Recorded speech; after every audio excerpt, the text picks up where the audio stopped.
I'm Kristen, and I'm going to be taking Kim through some of our Egoscue exercises.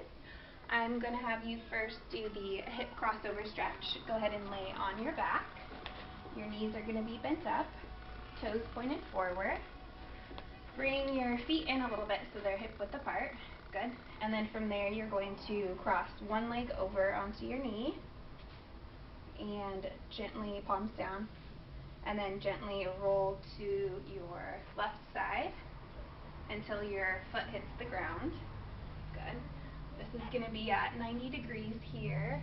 And then what you're going to do is gently bring your knee out and hold and rotate the head.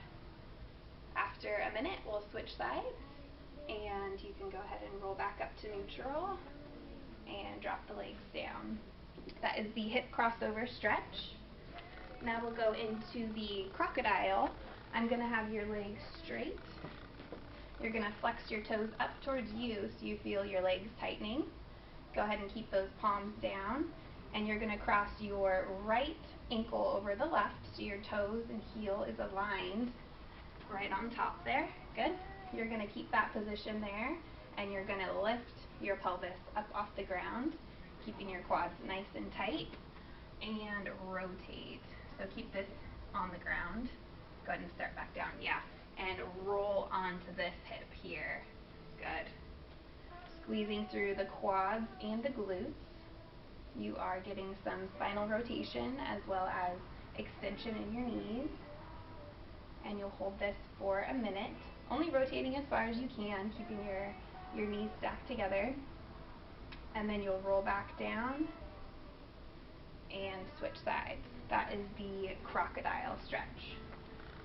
Next, we are going to be doing the standing windmill. So you can go ahead and stand up. I'm going to have your heels against the wall, feet about hip width apart, toes nice and forward, and your hips are going to be resting against the wall. And go ahead and form a T position with your hands, fingers nice and spread, and you're going to be rotating to one side, keeping the T locked in, only as far as you can go, keeping your hips nice and still, not allowing your heel to come off the ground, and keeping your hands nice and surfaced onto the wall. After 5 repetitions on each side, you'll go ahead and spread your feet apart a little bit more. And then we'll do 5 more repetitions, keeping that T nice and locked. And after 5 more repetitions, about 3 feet apart. And we'll go again 5 more. Just going through your upper body, keeping the lower body nice and still. And after 5 more, she's going to return to neutral, toes nice and forward, and 5 more times. And something to look out for here is to ask if she has a wall at home that she can do this on, and make sure that she can do it correctly at home as well. Next, we're going to do the standing arm circles. So go ahead and come forward a little bit. Same thing, feet about hip width apart. You're going to pretend like there's a pencil in between your shoulder blades, so back a little bit.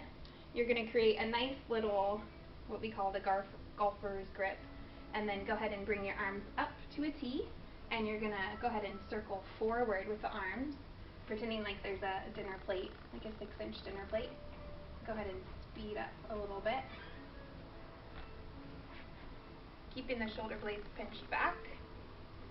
60 repetitions, and then you will go ahead and rotate palms forward, thumbs back, and roll back. And this is going to promote stability through the shoulder blades and lumbar extension. And you're going to keep your arms nice and straight here. Good. And 60 repetitions of those as well. The next one we'll do is the static extension position. Just go ahead and go on your hands and knees. And walk your hands forward about 6 inches. Good. And then from there, shift your body weight forward over your hands. Drop your pelvis down so you're rotating. Drop down through here and drop your head. keeping the arms nice and straight. Good. This is promoting extension through the thoracic and lumbar. And we'll hold that for a minute, really focusing on dropping the head down. Go ahead and relax out of that, Kim. The next one we'll do is the upper spinal floor twist. So I'm going to have you start on your side. Your knees and shoulders will be stacked. Knees at 90 degrees. Perfect. Good. And then from there, go ahead and bring your arms out. And you are going to rotate away from you, keeping your hips and knees nice and still.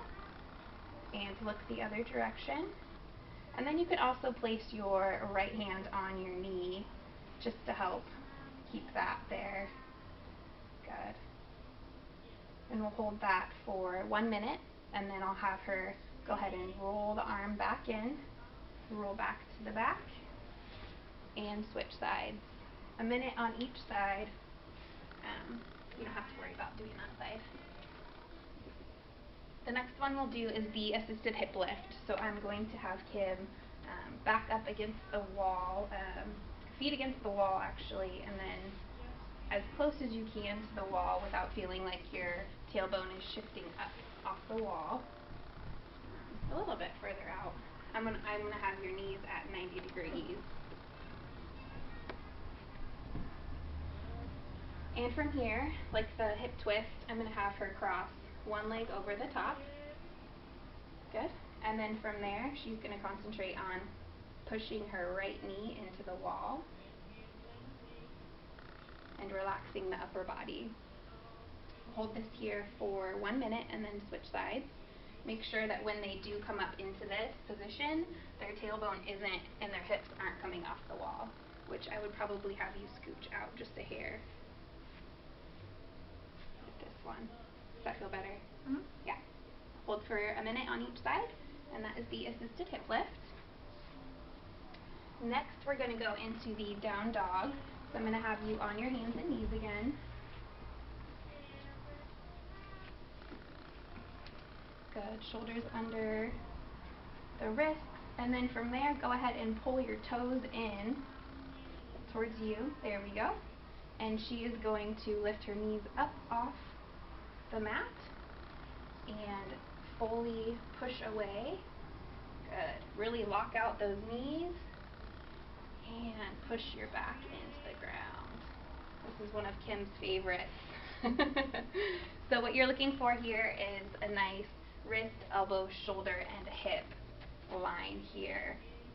Good. So you'll hold this here for 1 minute, and then you're also trying to focus on getting that rotation there, which she's as far as she can go. Go ahead and relax, Kim. And that is the downward dog. We have the supine foot circles and point flexes next, so go ahead and lay on your back.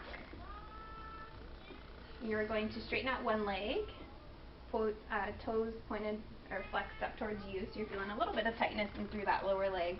And then get foot up to 90 degrees there, and what you're going to do is you're going to keep your knee nice and still as you start to circle in one direction with your foot. If you need the assistance of your arms to do so, you can go ahead and, like what Kim did, interlace your fingers.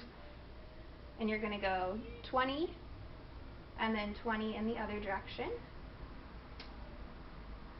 And then after 20 of those, you'll point and flex. So bringing the toe forward and back. After 20 repetitions of that, she'll switch sides.